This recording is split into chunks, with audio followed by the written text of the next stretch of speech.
सभी के उद्धार के लिए मैं आपसे निवेदन करता हूं, भक्ति का उचित मार्ग बताए हमें, ताकि मेरी भांति दूसरा कोई भूल ना करे। भक्ति मुक्ति का आधार है,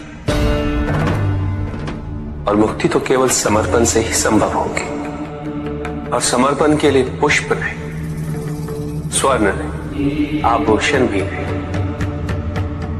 रत्न नहीं, धन नहीं, विधि विधान नहीं,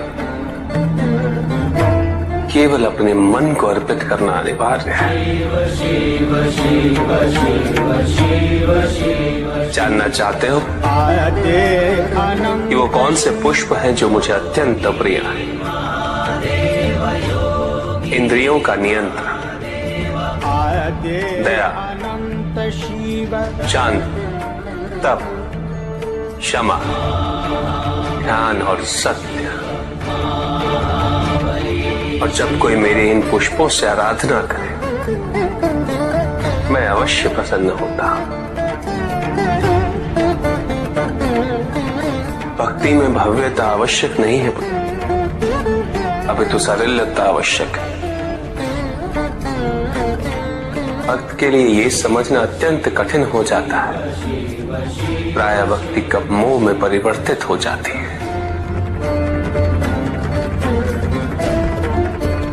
और ऐसे में पथ भ्रमित होना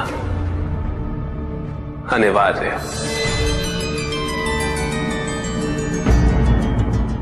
शक्ति प्राप्त होने से कोई शक्तिशाली बन जाए, ये सत्य नहीं। शक्ति का सम्मान व वहन करने की क्षमता होनी चाहिए, और ये क्षमता किसी वरदान से प्राप्त नहीं होती।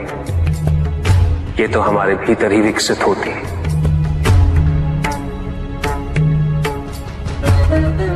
हमारे विचारों से, संस्कार से।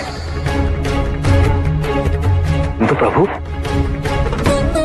जो आपकी तपस्या कर आपको प्रसन्न कर लेता है, उसके विचार व कर्म शुद्ध ही होंगे ना?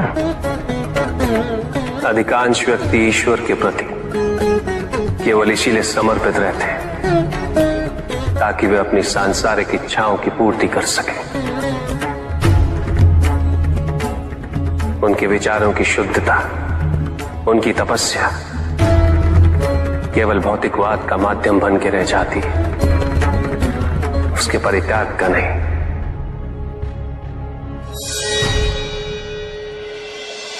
अहम भाव से ग्रसित ऐसे व्यक्ति अपने से परे देख ही नहीं पाते।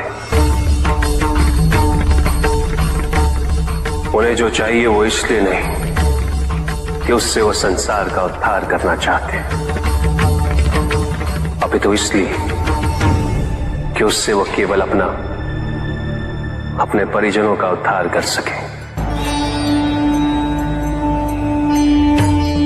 और शक्ति पा लेने के पश्चात उनका असली स्वरूप प्रत्यक्ष होता है। उनके व्यक्तित्व के दोष उभर कर सामने आते हैं। ऐसे व्यक्ति इस भ्रम को पोषित करने लगते हैं कि वही धर्म है, वही नियम है,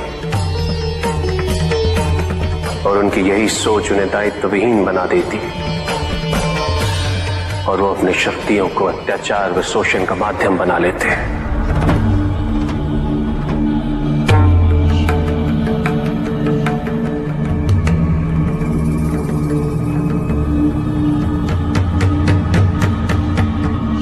जब जब वरदान को अहित व अन्याय का माध्यम बनाया जाएगा, मैं या नारायण किसी भी रूप में अवतरित होंगे।